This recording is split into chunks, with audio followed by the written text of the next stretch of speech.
All right, what's up, everybody? Welcome to the Alpha Type Podcast. I'm your host, Git, and I'm joined as always by my co-host, EJR. What's good, Ed? There he Hey, can you is. hear me? I'm sharing links at the moment.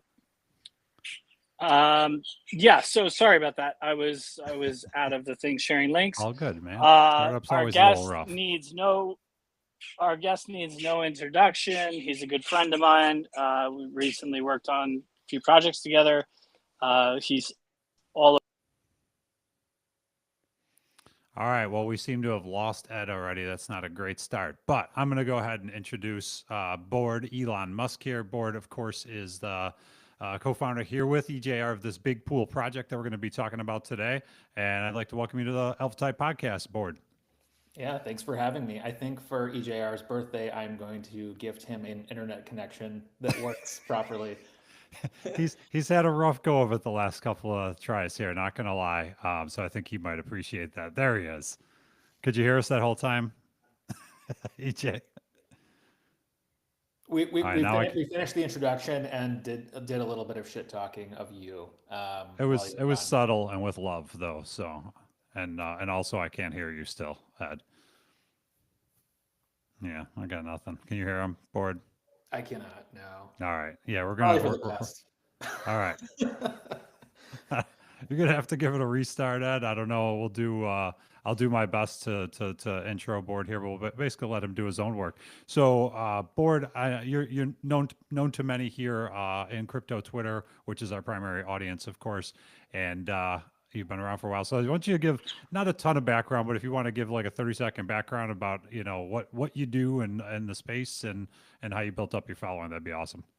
Sure. The speed run version is that this identity known as Board Elon Musk, or I go by Board these days, um, has built up what I think is a pretty solid reputation, large reach.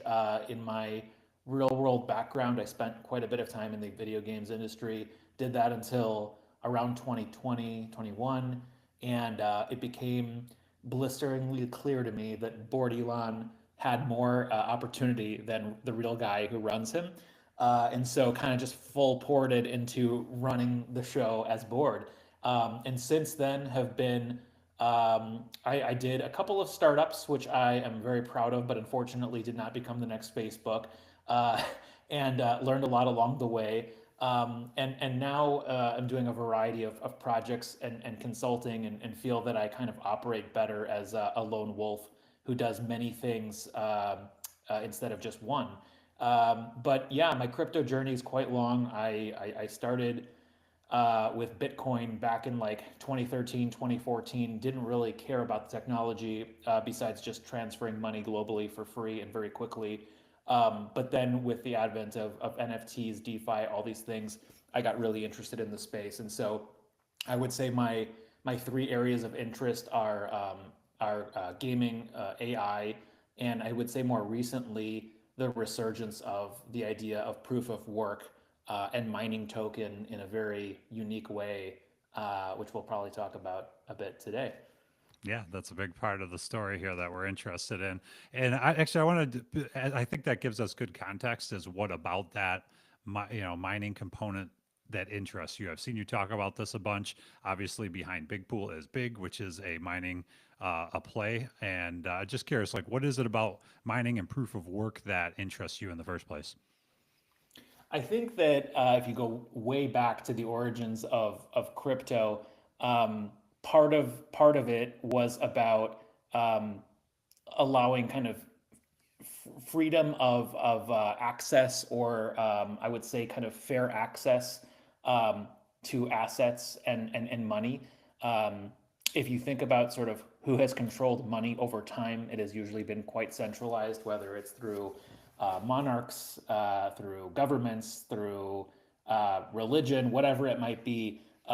The people who distribute the monetary supply have been very centralized, and so I've always liked this idea of decentralized currency that nobody owns. The problem is, how do you make it fair, right? How do you actually allow everyone kind of the same shot at getting access to it? And so the origin of crypto really is rooted in Bitcoin and the idea that you actually have to put in work and time to gain this monetary asset, and that that was a good start, but eventually, it became very easy to make these digital tokens. But the method for distribution of those tokens, I would say, devolved. Right, it became basically like I can come up with token, print a billion tokens, and then give them away as I please. Yeah. Or people who have faster computers or more money can gain like a bigger percentage of the holdings, which isn't really fair.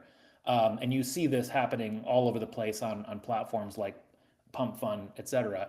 And so I think what you're starting to see now is kind of it's not just like a nostalgia thing, but people are actually returning to this idea of proof of work and the equal distribution of tokens.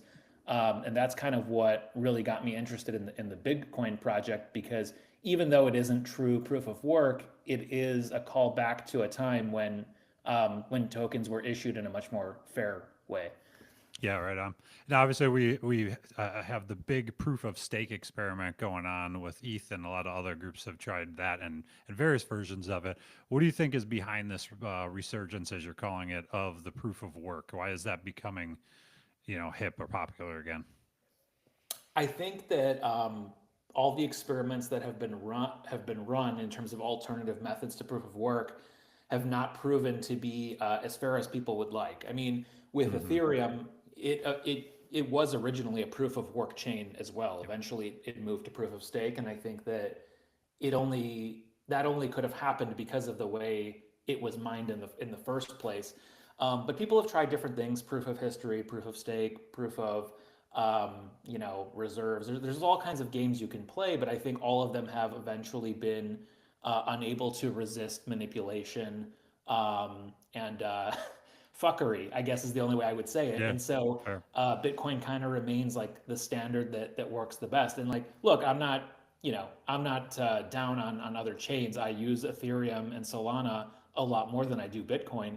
But I think if you're just thinking of like hard money, no one's really been able to beat that version of coin distribution. And so I think the return and like the interest rising again in that type of distribution is just because people are kind of sick um, of of being taken advantage of being sniped, of Yep. people with more power or speed or access getting the ability to sort of destroy like the early days of a potentially good project because it isn't distributed fairly. So that's my assumption of why this is happening. And I guess besides just like the fairness aspect of it, I think that people just kind of miss like the fun communal nature of mining. Like that Mm-hmm. is, I don't know, it takes people back to the good old days of crypto. It's like this is this fun activity that you can do passively.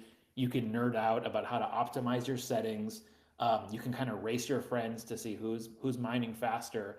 And to me, I think people just are enjoying that a lot more than trying to PvP each other and outdo each other through the competition of who can guess which coin is going to skyrocket um, versus their friends. Yeah, So exactly. Just I taking guess a I would random say chance. Yep. like proof of work is more win-win versus like me versus my friends. Yeah, right on. I could totally buy into that. So I missed a lot of that like early mining activity. I didn't get around to, or wasn't here to do that stuff really when it was starting up. And I think that might be why I was actually very quickly drawn to the Bitcoin project, because of how it kind of like synthetically wrapped that experience, if you will. And conceptually, I love what you just described. Right, like I like the idea of kind of geeking out with the tech and the math and understanding how all the mechanics of it work. So why don't we start there in terms of getting into the big coin and big pool world? Is what originally caught your eye when it comes to the big coin project itself? I think I kind of just geeked out on the game that was built, right? If anybody back in the day, played like resource management games, you could think of games like Civilization, Farmville, Age of Empires, where you're gathering Those are my resources and favorites. then you're deploying those resources faster and in a more smart way than Yep. your buddies. Like this is a very simple, like Bitcoin was a very simple version of that. So it caught my eye. I had the same, reaction that everyone has had when they first hear about it, which is like total Ponzi. Yeah. Although I believe every basically asset is a Ponzi In in one way one or another, I variation or agree. another. Yep, I totally agree. um, yeah, so like at first I was like, okay, I'm gonna just jump in, play this game, have some fun, make my money back, and then no problem, I'll walk away. Um, but I stuck with it, and I actually started to see a lot of potential in it because despite all the kind of the flaws in the original design, which there are many, it was very clear to me that the founders, the creators who are working on it, were trying to evolve it in a way that would make it sustainable. And so I definitely see a lot of potential in it. It's not a foolproof system that is 100% fair the way Bitcoin is, Hmm. but I think it's one of the closest possible things, proxies, I guess, to that model that you can get to without actually using like physical energy and computers. And Right. so, because I think it's like a really interesting way of distributing tokens, and much better than the current system on like pump.fun, I felt like this is something that is worth exploring and like, putting more time and energy into.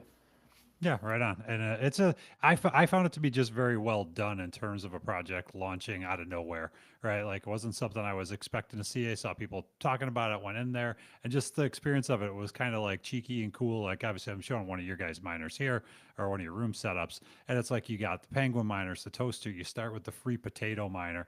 And there was a lot of cleverness to it. I think, and that's what drew my attention to it. Obviously, like the first couple days, I went nuts with the market Ponzi'd it pretty hard. But regardless of that, I just thought it was a cool project and agree it was something worth taking into. So you guys took this idea then and decided to wrap something around it. Where did like talk to me about where that all started? How did you evolve into this idea of big pool?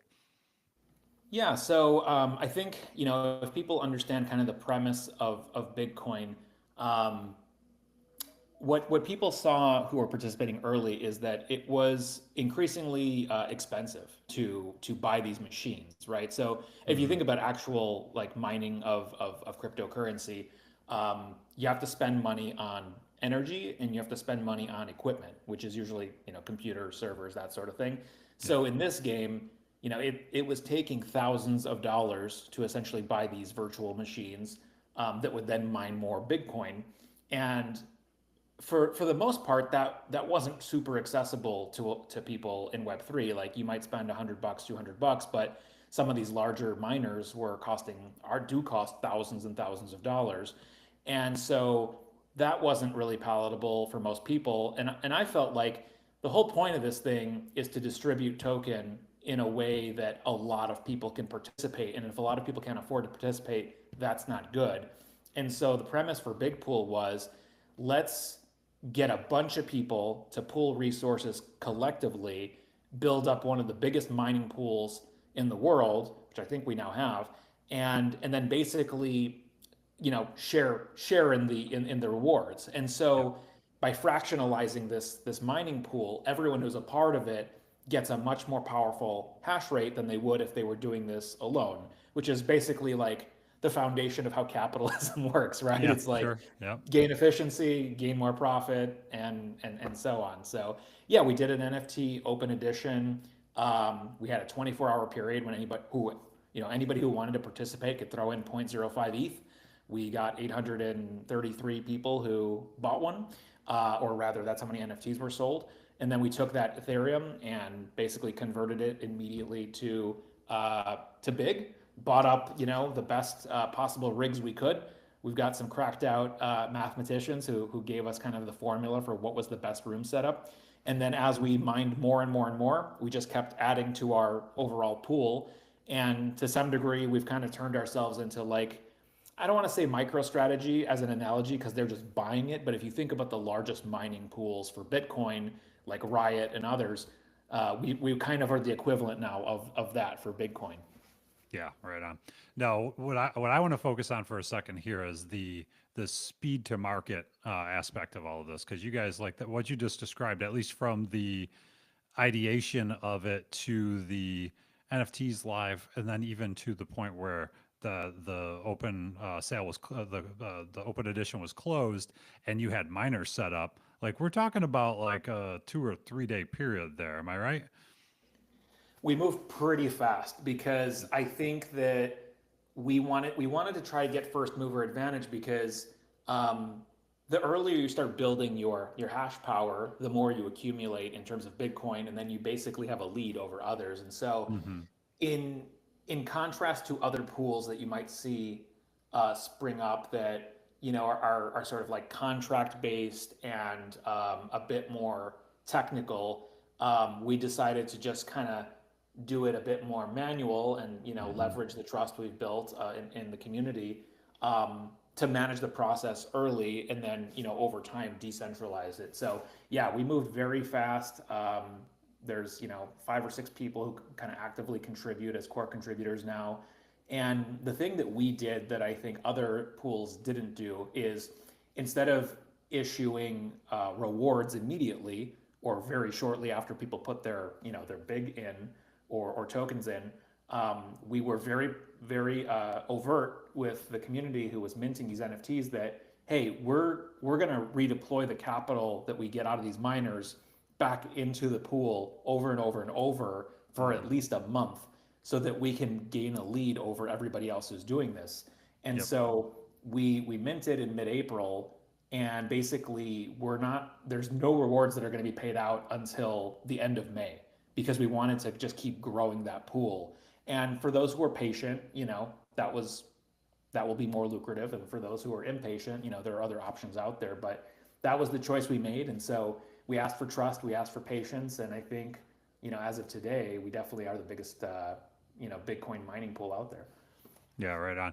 Now, in terms of I mean, clearly there was a bunch of experienced operators doing this to be able to say what's required and what's the simplest thing we can do to kick this off. That's kind of part one. Part two was that trust, as you said, because a lot of what you guys did might not have worked quite as well for other people that didn't have those levels of trust. So I want to take those apart for other, project builder, other builders out there that might be listening and think about this. Is number one, like what were the like how did you go through it and say these are the things that we can do manually and need to do quickly, or these are the things we need to push away? Like what would be the key piece of advice to a founder in that spot to help them decide what to do, what to wait on, and what to do manually?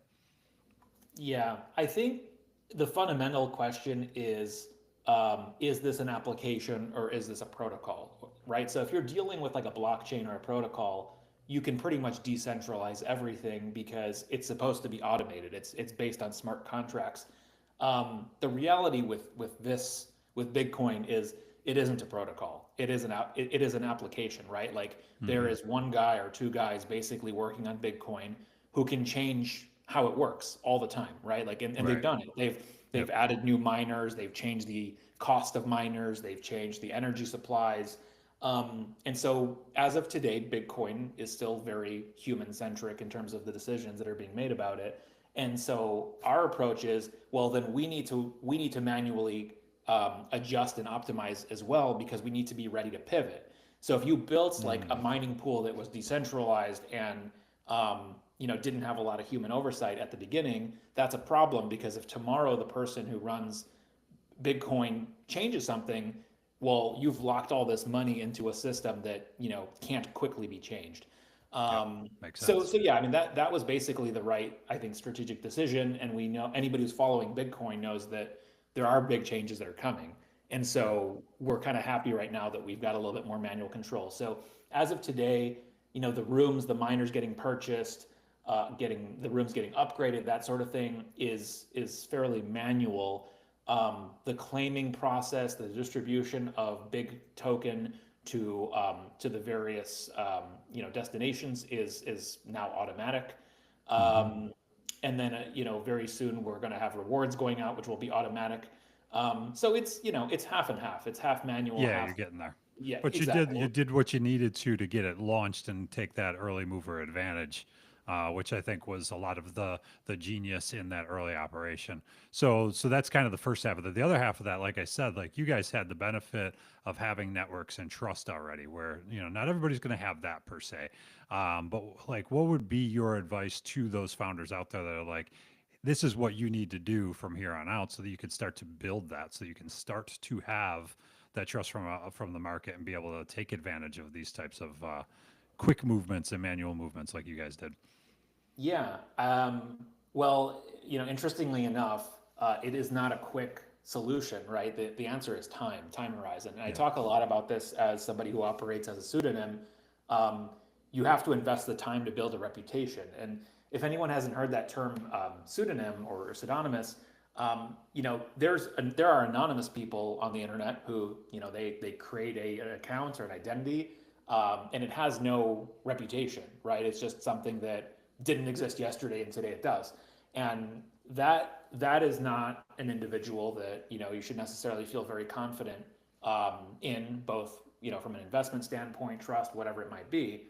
But I think that whether you're a pseudonym or a person who's doxxed, you need to just have a time horizon where you've done enough to build credibility, a strong network, people who will vouch for you, and hopefully not have a very long list of dings against your name, that people wouldn't trust you. And so, in my case, I've had this identity for 13 years, and on the grand scale of things, I would say that I've operated fairly well and ethically, and haven't pissed off too many people. And so that certainly helped in people wanting to participate this. And I would say the same for EJ and other guys who are participating in this. Like, this wouldn't have worked if a large block of people thought we were rug pullers or something like that. Yeah, 100%. So, yeah, because they had to trust in you to buy that open edition.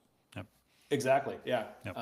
Yep. So build up your reputation. Like, honestly, the first 5 years of running this account, I never monetized in any single way. It was just pure, like, putting out content, building my network, that sort of thing. And now, like, later stage of the life of Board Elon, I mean, I do a lot of stuff like this, which is share my voice, do interviews. I don't dox, I don't show my face, but a lot of pseudonyms and a lot of anonymous, people refuse to have conversations like this. And I think it doesn't help in building trust, between you and anyone who is connected to you. Yep. Right on. No, I think that's great advice. And I agree that, I mean, obviously you've done it, but you can do this as an anon, behind an anon profile. You can very much do it if you do it with care and you do it over a period of time as you have. So that's what I wanted to get to, and like make sure that the listener, the viewers are thinking about that as they're planning out their strategies for the coming years in that case, right? So real quick time check for you. I know we were talking around 30 minutes today. Can I take you a little bit longer here, or we got to I can go up to another 30 minutes, however long you guys want to talk. Okay. I Can got you hear questions, me? so we can hear it. Hey man, welcome back. It's a miracle. I have to buy a new phone. Perfect segue for you. So yeah, I heard a bunch of things that were going on. I wanted to talk about, like, how quickly this was put together. Like, I guess Board had a plan to a degree, but it was literally a 20-minute call to speaking to Kaz to launching on Blever 2 hours later, and then 24-hour open edition. It was crazy, and it was so interesting, and it's honestly I've worked on 33 projects. I don't even want to say the amount that those projects generated because I did not see that money, but no rugs. Some projects have struggled. I mean, CloneX was one of them, but that wasn't my fault. Anyway, the thing about this was, right, how many teams launch something where, first of all, you're not trying to, like, force it into the space and make it work, and you're not fixated on how much you're making off the actual mint, because everything is off the back end, right? So everything's reinvested. So not for like a month and a half. If the team doesn't heavily deliver, do they see anything? Yep. Yeah, and I will say that we right? did move. Just hold. Oh, sorry, I thought you cut out there. Yeah, I think he's kind of fading in No, on us here. I mean, one thing I was going to say, and this thought definitely came across my mind. We did move very quickly. The beauty of the NFT Open Edition mint is we minted these NFTs, we raised Ethereum.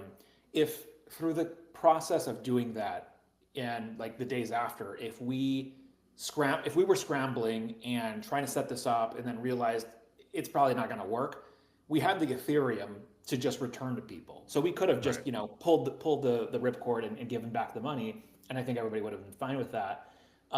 Whereas when you do like a token raise, that dynamic doesn't work. Yep. You know, speculation happens, values of token, PvP, it gets very messy and it's hard to control. And so, you know, as popular as tokens have gotten as a mechanism for pooling, you know, economic value, I actually think using NFTs here was so useful for us and safe. And maybe it didn't raise as much money to put into the pool as it could have, but I think it actually was a much more like safe and measured approach that in the end is making it much easier to just run this project and not deal with all of the drama and sort of nefarious behavior that can happen when you have a token. Yeah, that's a really good point. Something that I had not considered observing this, but it makes total sense because yeah, you lose control of the coin. It does what the market does with it.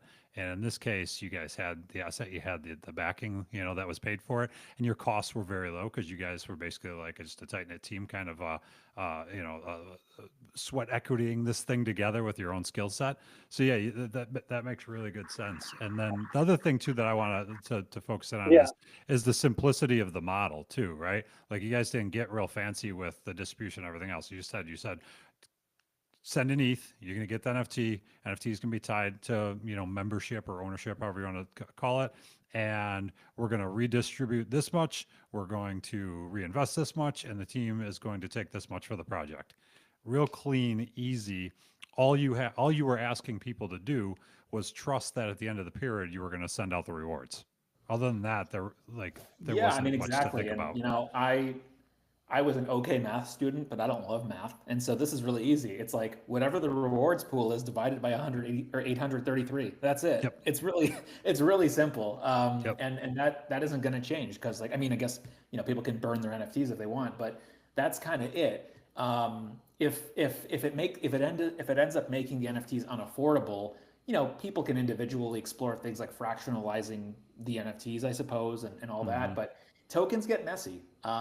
This is Yep. really clean, and clean is good, and it's less work for us. So you know, Yeah. if Right people on. want to have a larger share, they can buy more NFTs. Otherwise, it is what it is. I do wish, in retrospect, that there were more than 833. I wish there ended up being a couple thousand or more, just to like Right. allow it to be more accessible. But yeah, I mean, I think we're in an okay spot. So the really simple math that we've laid out is that 50%.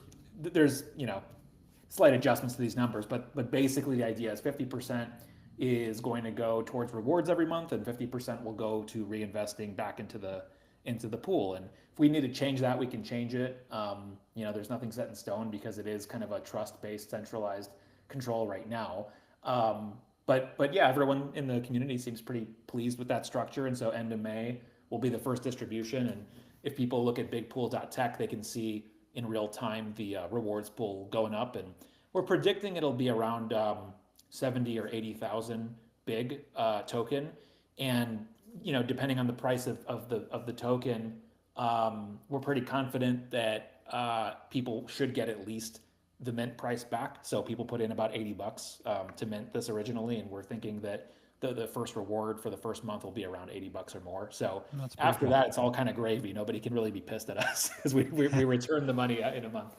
Yeah, no, I mean, yeah, that makes sense. And everything after that is they're winning. So, yeah, here's what you were just talking about up on screen. We got the bigpool.tech website, and you can see the numbers broken into two parts here with the reinvest versus the rewards. So, yeah, very clean and simple. Like I said, like there wasn't a lot for us, like for me as someone coming in to buy it to evaluate and think about it. It was straightforward. I like big. I like the Bitcoin project. Know and trust you guys. Want to be part of it. It was an easy decision for somebody to decide to buy or not. So yeah, very cool stuff. In terms of, I'd say this. So the one thing I heard you say is you wish that there had been more NFTs so that it was more accessible. Obviously, with the approach, you couldn't control that other than just marketing it and you know, seeing how many people came through, which was the 835, if I got that right. Is there anything else as you look back on? You guys made a lot of decisions really quickly. Is there anything that you look back on that was like learning lesson? if I was going to do it again, I would have done that thing a little bit differently, or anything along those lines. Yeah. I mean, hindsight is 2020. The price of Bitcoin did go down about a week after we made our initial purchase. So had Oh, we sure, yeah, waited, had we waited, I suppose we could have, bought more miners, but at the same time, we would have lost a week in mining and upgrading. And so I'm not even sure that would have been a good decision. yep, Um, Besides that, not really. I mean, I think we ended up doing pretty much everything right. Um, and so, based on the information, we kind of have always gone by just the information we have at the time. Um, and one thing that I didn't mention that people seem to have liked is because we built this with NFTs as kind of the participation, ticket. Um, we were able to, with Abstract, have a tax on sales, and so we implemented a 10% tax if you sell your NFT. 10% of that goes back into the treasury, and so we've gotten a healthy amount of money added to the treasury just from that, just from like the 50 Ethereum or so in volume in sales. That just gets plugged right back in to buying more Bitcoin and getting more miners. very nice. So yeah, that's gone well, and I think for us, like the real decision making and strategy will get more complex as V2 of Bitcoin gets rolled out. A lot of people are talking about merge mining. They're talking about using Bitcoin as a system of distributing new tokens, and so right now the equation is very easy. We know exactly what miners to purchase and how to optimize the system. But if we get to pick from 5 or 10 or more tokens to mine at the same time, then we're going to do a lot more math to figure out which one is the best for the pool. Yeah, right on. Yeah, so how like we don't really know exactly what's coming. I assume you guys maybe you guys have some more insight into it. But that's back to your earlier point is that you did not build a protocol on top of an application. You build an app on top of an app, and you have the ability to ebb and flow with that, which is good. So now in terms of what else has happened around this thing? Obviously, you've built up a bit of a community. You guys seem to have a pretty active Discord. There's some decent, socials happening around this. People talking about it. Talk to us about the community in general. Like, what's gone well there? What maybe are you guys hoping to do on that front moving forward? Yeah, it's been fun. I mean, I think back to the days of 2021 where there were a lot of membership style NFTs, and there really wasn't like an activity or a hard topic to discuss. It was kind of like, hey, we're all in this club and we get to show off our NFTs to each other and make art, or we get whitelist and airdrop opportunities, but that was kind of it. Whereas here, the community can really nerd out on this game that we're playing, right? We're kind of playing like a role playing game where we get to think about how to optimize the system. And then we built this brand of BIGPOOL on top of BIGCOIN, which feels different, right? Like we're not trying to just emulate the BIGCOIN style. We use the pixel arts and everything, but I think in creating this brand of BIGPOOL and this narrative around, everybody's just chilling in the pool, drinking cocktails while the machines are mining and we don't have to do any work, has been fun. And so we've built up a really fun community and kind of a private Discord for that. And I think that paired with the ascent of Abstract, people are having a lot of fun with this new chain. It's very gaming friendly, consumer friendly, streaming friendly, content friendly, and for me, honestly, Bitcoin was the thing that even made me finally use Abstract. I think that it's an exciting time to be part of that community, and I think that we've established ourselves as one of the premier communities on that chain. And BIGPOOL NFTs are amongst the top, like consistently now in the top three for Yeah, they've done most well. valuable floor price. So we'll see Absolutely. if that gets to be maintained. But yeah, things are going well so far. All right, very good. Now, what else can I do on this website here? These numbers are coming along. I think there's some other Yeah, things I check can check dig out the into, link right? all the way at the top of the website. And so we built this leaderboard Oh, there we go. that basically shows you all the miners around the world. And man, I'm pissed because obviously, like where you see the BP logo, that's all of our Right. machines and rooms. Yep. We're currently tied for number one, but for some reason it's displaying the other non-big pool room at the top. It's really pissing. We've literally maxed there is no like mathematical way to get a higher hash rate.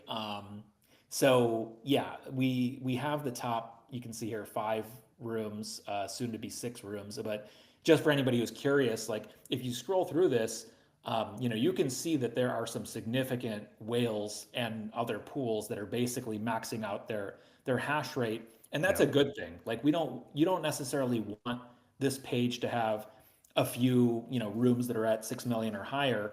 There are 100 plus that are in the millions, and so that means there's a nice even distribution of token being generated across different owners and pools. But yeah, I don't know if something like this exists, but if anybody wants like a handy tool, this has been something that's been updated, updates in real time and can show you kind of how much big is being mined per day, where it's going, all that. Very nice. All right. So what else is coming? What's coming for? I mean, are you guys kind of in a wait and see, or do you got plans? You got anything that you can share about what's coming from Big Pool in the coming weeks, months? Yeah, I mean, to EJR's credit, I mean, a million ideas have been thrown around. I'm sort of the conservative one who's kind of just like, look, we don't know what's happening yet with kind of V2, and so we have a very simple strategy, which is continue to optimize and reinvest. And until something changes, it doesn't really make sense to deviate or go off into different directions. And our whole position has been, if we're going to do something, we need to do something where we can leverage our size. So Hmm. if people can stake their Bitcoin somewhere else or with us, and they would, make back the same APR elsewhere, there's no reason for us to do it. If we buy mining rooms, like we are moving with scale, and we can actually deliver something at volume that people individually can't do. So that's been the whole thing, is like we want to make sure we continue to execute and offer options that take advantage of our size. But yeah, I mean, I guess somewhat selfishly hope that if this merge mining thing happens and token projects decide to deploy through this mechanism, I hope they come to us as one of the largest pools and say, hey, we'd really love for the big pool to focus your mining on our token. And if Hmm. we do that, maybe we'll give you guys some sort of special access or something to do it. This is all like hypothetical. We don't know how that's going to Sure, work, sure. but yeah, that's what I hope to see. Yeah, it brings all kinds of options like that. Makes me think of like the concepts between like bribes and governed token pooling and things like that that have been experimented with elsewhere. It really does open up a lot of possibilities for you guys to experiment. And obviously, like you said too, with abstract chain really kind of picking up the pace in terms of people getting on there, projects launching, just general excitement around it. I would think there's going to be really good opportunities with some of the tokens that are coming in the near future. So that's pretty exciting stuff. Um, what else am I missing here? What else do we need to cover? Anything else on the website that I blew past here I think we that you covered want to point it. out to everybody? Yeah, like the Discord is basically, there's kind of a channel that's open for everybody, and then there's a private Hmm. room for holders, and we do a little check. Right now, we link to Magic Eden to get an NFT if anyone wants to participate. Um, it seems like there are a lot of rumors about OpenSea adopting Abstract very soon. Yeah. I don't think I'm saying anything that isn't very like publicly known. So Right. Yeah. That's we're worth excited checking for for sure. that, and definitely think that'll kind of boost attention once that happens. Yeah, right on, man. Well, I'm a happy holder. Very much enjoy all the work that you guys are doing on the socials. Shout out to EJR on that. I love the vibe, the kind of 80s color theme, all of that stuff. Definitely a fun project, and one that hopefully is gonna have some good returns over time too. Sounds like at least we're thinking close to money back by the end of May, which is not too shabby in this business. I'd say, especially with potential for future upside. So, really, I love the approach. That's what I was excited to talk with you about today. Was that like get in, hit the ground running, make decisions, true kind of MVP, minimum viable product kind of approach to things, and just get it out there and get going. And I feel like, at least from the outside looking in, you guys executed on that near flawlessly, getting to market, taking that speed, taking advantage of the fact that you had built up some, a solid reputation over the years. So just as a as a product person, as a someone who's launched things, I just really appreciated the effort and wanted to share that. So thanks for coming on to talk about it. EJR, you are back once again. Maybe can we hear you? There he is. Give it a whirl, Closing man. thoughts from I don't EJ. know if I'm Yeah, it sounds like you're still kind of chopping in and out, dude. So we're This gonna is have like a to. recurring gag. I actually like it. But yeah, I appreciate you guys having me on, and appreciate you Absolutely. being a holder and sharing kind of the story with others. And yeah, I mean, please share feedback. If anybody has questions, like jump into the Discord, ask away. We've been a really open crew, really fun to hang out with people, and we're excited to see where the overall Bitcoin ecosystem goes, and hopefully we can play our role. Absolutely. No, exciting stuff, man. I look forward to watching you guys do it and growing with you. To all of you that tuned in, thank you as always. We're here every Tuesday and Thursday at 4 p.m. Eastern, and we will be back next week. So look forward to seeing you all again. Thanks for tuning in. Thanks once again, Board, and we'll see you around.